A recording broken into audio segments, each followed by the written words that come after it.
अस्सलामुअलैकुम नाजरीन, मैं हूं साद अहमद। आप देख रहे हैं वक्त के हालात। नाजरीन, हम इस वक्त शहर बेंगलुरु में नेशनल माइनॉरिटी वेलफेयर काउंसिल इदारे में यानी उस ऑफ़िस में मौजूद हैं, जहां पर यहाँ के नेशनल प्रेसिडेंट सैफुद्दीन खान साहब भी मौजूद हैं और उनके साथ साथ यहाँ के वाइस प्रेसिडेंट इजाज़ पाशा साहब भी मौजूद हैं। इनसे कुछ हमारे अहम सवालात हैं, आइए इसके ताल्लुक से बात करते हैं। बेंगलुरु शहर में ऐसे बहुत से कमेटियाँ हैं, बहुत से तंजीमें हैं जो नाम के लिए कमेटी खोलते हैं लेकिन काम कुछ नहीं करते। तो आप नेशनल माइनॉरिटी वेलफेयर काउंसिल, आपने अब तक कितने लोगों की मदद की है और आपके क्या क्या खिदमात है लोगों के लिए? अल्हम्दुलिल्लाह, मेरा नाम डॉक्टर सैफुद्दीन है और ये हमारे प्रेसिडेंट एजाज़ पाशा वाइस प्रेसिडेंट हैं यहाँ के नेशनल माइनॉरिटी के, और मैं नेशनल माइनॉरिटी वेलफेयर काउंसिल में नेशनल प्रेसिडेंट हूँ। मेरा तारुफ ये है और हमारा खिदमत ये है कि देखो, जितने भी लोग, हमें अनगिनत लोग हैं, अब इसमें हमें गिनती नहीं बोल सकते कि खिदमत करने में क्या है, गिनती की कोई गुंजाइश नहीं है कि हमें इतने लोग हमको करिए, होता शो ऑफ नहीं है। हमें क्या, जो भी लोग आती हैं हमारे पास, हमें उनको जो बेअंजाम बेहद इंतजाम हमें उनको इंतजाम करती हैं। जैसे कि फॉर एग्जांपल हमें उनको जैसे मैरिज सर्टिफिकेट्स जो वक्फ बोर्ड में जाने के बाद में उन लोग सीधा वो बोलती नहीं कि ऐसा है करको, हमें उनको यहाँ आए तो हमें उनको काउंसलिंग करती कि नहीं भी ऐसा है, तुम्हें क्या वास्ते बना रही, वीज़ा पर्पस के वास्ते बना रही, नहीं तुम्हें खाली ओनली फॉर पासपोर्ट पर्पस बना रही। तो हमें उनको काउंसलिंग करती हैं कि वीज़ा पर्पस को बना रही तो तुम्हारे एज़ पर एजुकेशन के डॉक्यूमेंट्स के हिसाब से उनको बनाओ, ताकि तुम्हें आउट ऑफ इंडिया जाने के बाद में फिर तुम्हें यहाँ पे आना करना ऐसा नहीं रहता तुम्हारा। तो ऐसे तरीके से हमें उनको काउंसलिंग करती हैं। काउंसलिंग करके एक मुनासिब फीस के हिसाब से हमें उनको करको देती हैं। जैसे बाहर 100% 100 रुपये ले रही तो हमें 10 रुपये में से करको देती हैं। सर, जब बात ये माइनॉरिटी की आती है, लोग माइनॉरिटी का नाम लेकर जो है गलत फ़ायदा उठाते हैं। आज भी बहुत से लोग परेशान हैं जिन्होंने माइनॉरिटी का लोन अप्लाई किया था लेकिन लोन नहीं आया, चाहे वो सियासतदान से हो या कमेटियों से है। इस बारे में आपका क्या ख्याल है?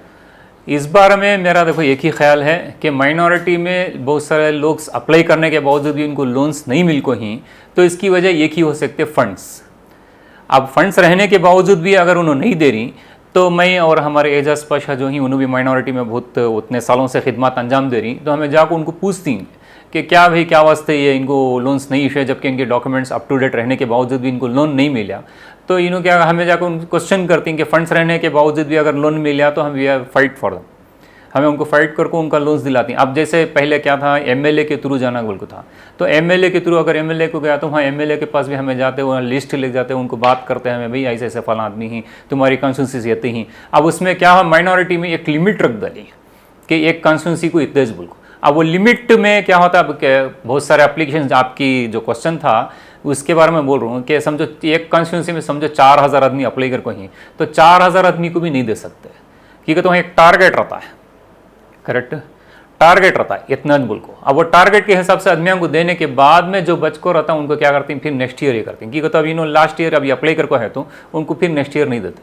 सर, कहीं ना कहीं सुनने में आता है कि जो बीच के एजेंट्स होते हैं, वो एजेंट्स जो है 10,000 5,000 रुपये चार्ज लेते हैं, लेने के बावजूद भी लोन पास नहीं होता। ये क्यों है सर? यही तो कह रहा हूँ मैं कि वहाँ पे एक टारगेट रहता है। अब वो टारगेट के बिना को क्या होता है, जो भी आदमियों को लोन सैंक्शन हुआ आता है, तो यहाँ एजेंट्स जो रहती हैं, अब उन्होंने भी जाको उनके एजेंट के थ्रू से उन्हें 10,000 रुपये 20,000 रुपये जो भी चार्ज करती हैं वो उनके ऊपर वो, लेकिन आज तक हमारे ऑफिस में ऐसा नहीं हुआ।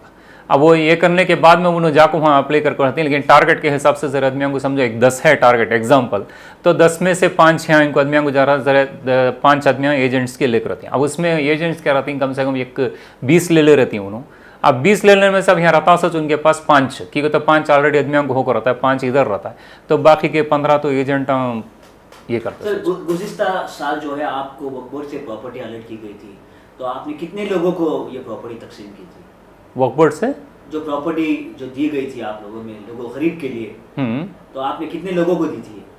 नहीं, वक्फ बोर्ड की प्रॉपर्टीज़ जो दिए थे वो डायरेक्ट ऑनलाइन करे थे। सुनो, ऑनलाइन जो एप्लीकेशन से करे थे, ऑनलाइन के थ्रू जो होता है, ऑनलाइन के थ्रू से उनको लॉटरी सिस्टम के हिसाब से उनको वक्फ बोर्ड के प्रॉपर्टीज़ गई, तो हमें उसमें बीच में जाकर फाइट करने का ये नहीं रहता उसमें, क्योंकि तो जो मुनासिब है उन्होंने भी वहाँ वेरीफाई करती हैं कि इन्होंने सही भी गुरबा हैं क्या, ये हैं क्या, वेरीफाई करती हैं। जैसे हमारा पास भी कौन दे आए, तो जैसे यतीमा आती, बेवाएँ आती, तो हमें भी उनको वेरीफाई करती हैं क्या भी डॉक्यूमेंट्स बना, जैसे इनकम कैश सर्टिफिकेट रहा या पासपोर्ट रहा या दूसरे मैरिज सर्टिफिकेट्स का रहा, जो भी है। अगर यतीम है कौन दे भी आए तो बच्चे स्कॉलरशिप को डालने हमारे पास आती हैं, ऑनलाइन ज्वाइन करने का वास्ते। अब हमें उनको वेरीफाई करते हैं क्या माँ कर रहे हैं तुम्हारे वालिद, पूछती हैं हमें उनको, तो वो टेम्पो उन्हें बोलती हैं नहीं सर हमारे वालिद नहीं, तो हमें उनको फ्री में करके देती हैं।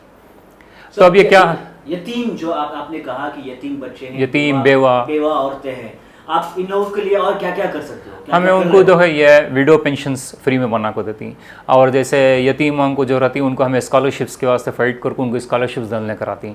फिर हमें उनके कॉलेजेस को जाकर बात कर उनको फीस कम कराती, हमें जाकर कॉलेजेस में उनके प्रिंसिपल्स को बात करती, हमें जितने भी प्रिंसिपल्स उनको बात करती।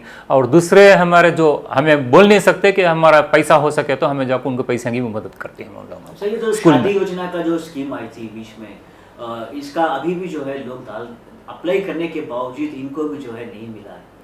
नहीं, वो 2019 शायद दिसंबर में जब ये हुआ था, वो टेम्पो येडुरप्पा जैसे ही यहाँ पे गवर्नमेंट कायम करे तो सबसे पहले वो स्कीम ख़त्म करे सुबह। अब उसमें 50,000 रुपये मिलता था, लेकिन वो उसमें ख़त्म करने का एक ये भी क्या था, तो मतलब जैसे अब उसमें जैसे बिल्डिंग वाले भी उन्होंने जाको अप्लाई करको 50,000 रुपये ले लेते थे। अब इसमें सही गुरबा जो ही उनको नहीं जाता था, मतलब जैसे अब गरीब है, यतीम है, अब उनकी शादी हो रही है, अब उन्होंने भी जाकर अप्लाई करे तो 50,000 रुपये उनको जो मिलते थे। अब इसमें क्या हो रहा है, तो उन्होंने एक चीज़ नहीं डाला, तो उसमें मेंशन नहीं करे थे बीपीएल कार्ड इज़ मैंडेटरी, बोल को नहीं मैंडेटरी करे थे। अब उसमें क्या होता, हर आदमी भी जाकर ये कर लेता। तो इसकी वजह से हो सकता है ये चीज़ को स्टॉप करें कि गरीबों को नहीं जा रहा, दूसरे को सब जने जा रहा, करके स्टॉप कर सकती। तो फिर से वो इंशाल्लाह बहुत जल्दी फिर वो वापस आने वाला है।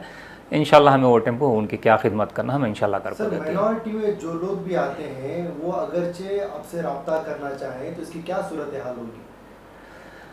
रब्ता करने के लिए डायरेक्ट मेरे पास कभी भी आ सकती हैं। हमारे पास खाली ये चीज़ों कुछ करके नहीं, इवन काउंसलिंग भी करती हैं हमें। जो लड़ाई झगड़े हो रहती हैं औरतों में, मर्दों में जो लड़ाई झगड़े होती हैं उनके बारे में भी हमें काउंसलिंग करती हैं फ्री से। जैसे अब जैसे मस्जिदा में गए, कहाँ भी एरिया के मस्जिदा में गए तो हाँ पैसे देना, सदराओं को पैसे देना, इनको पैसे देना, खुला बोल तो मैं पैसे देना, इन्हों भी इनके तरफ से पैसे लेती, इनके तरफ से पैसे लेती। लेकिन हमारे यहाँ पे ऐसा नहीं होता। हमें उनको काउंसलिंग करती हैं क्या वास्ते, क्या वेरीफाई करती उनको कि इन्हों सच बोल रही हैं, इन्हों झूठ बोल रही हैं, वो भी काउंसलिंग करती है हमें। और जो यतीमा बच्चे जो आती हैं उनको हमें काउंसलिंग करको तुम्हारा टारगेट क्या है, तुम्हें कहाँ तक जाना चाहती हैं, वो बच्चों को काउंसलिंग करती हैं हमें कि नहीं बेटे तुम्हें ये चूज़ करे तो तुम्हारे हिसाब से तुम्हारे इंटरेस्ट क्या हैं, तुम्हारे ये क्या हैं, वो हमें उनको पूछती। पूछ को क्या करती हैं हम उनको उनके हिसाब से उनको हम ये करती हैं। जैसे डॉक्टर बनना चाह रही हैं तो मैं बहुत सारे बच्चों को ये कर मेडिकल के वास्ते उनको ये करको प्रीफर करको हूँ और वहाँ जाकर बात करको हूँ। मैं और कर्नाटक स्टेट में मेडिकल विंग को चेयरमैन भी हूँ मैं, national human rights and anti corruption force में।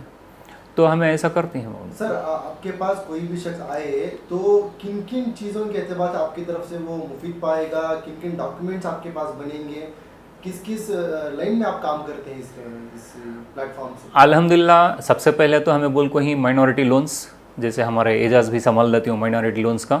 और नंबर दूसरा है मैरिज सर्टिफिकेट्स, जो भी हाल है मैरिज सर्टिफिकेट्स है। उसके बाद में अब रहा तीसरा हमारा इनकम कैश सर्टिफिकेट है, पासपोर्ट्स है, पैन कार्ड्स हैं, या गवर्नमेंट रिलेटेड जो भी डॉक्यूमेंट्स हैं। जैसे बर्थ सर्टिफिकेट है, बर्थ सर्टिफिकेट्स में देखो अब जैसे एनआरसी आ रहा है, जो सीए आ रहा है, उसमें बर्थ सर्टिफिकेट्स में नाम सीधा नहीं रहने के बाद उनका क्या होता है, उनका सीए एनआरसी कैंसिल होने का अंदेशा रहता है। तो हमें उनको काउंसलिंग करके क्या करती हैं, उससे सही कराती हैं हमें। हायर अप्स के पास हमें जाती नहीं भी इनका ऐसा है, ऐसे कर को दो। अब वो एजेंटां के थ्रू गए तो उन्हें 5,000 10,000 रुपये चार्ज करती है। हमारे पास ऐसा नहीं। अगर यतीम बेवां को अंदर भागे तो हमें फ्री में करको जाती। दूसरे को अंदर मुनासिब एक फ़ीस, छोटी सी फीस, हमें समझो 10% भी होता नहीं, जो खाली उनका जो रहता वहाँ देने का, जो बनने का रहता, चैलेंज बनने का, वो हिसाब से हम उनको चार्ज करके उनके बर्थ सर्टिफिकेट्स हमें करेक्शन कराती। तो गवर्नमेंट रिलेटेड जो भी डॉक्यूमेंट्स हैं अल्हम्दुलिल्लाह हमें यहाँ करको देते।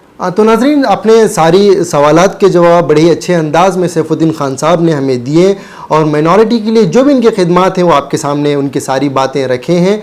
तो नाज़रीन, इसी के ताल्लुक से हमने इनका जो कॉन्टैक्ट नंबर है, जो आप इनसे बराह रास्त रब्ता कर सकते हैं, इनसे मिल सकते हैं और अपने प्रॉब्लम्स को सॉल्व करने की यहाँ पर आप ताकत रख सकते हैं। तो इनका नंबर हमारे डिस्क्रिप्शन में भी दिया गया है और स्क्रीन पर भी दिया गया है। आप कभी भी इनसे रब्ता कर सकते हैं, इनके ऑफिस पहुँच सकते हैं और अपने सारे प्रॉब्लम्स को हल करने की आप ताकत भी रख सकते हैं। और जो है, जो भी आप ज़रूरतमंद, बेसहारा, यतीम जहाँ कहीं भी आपको नज़र आए तो आप इनके पास रब्ता कर आप उनको फ़ायदा पहुँचा सकते हैं। तो आप देख रहे हैं वक्त के हालात।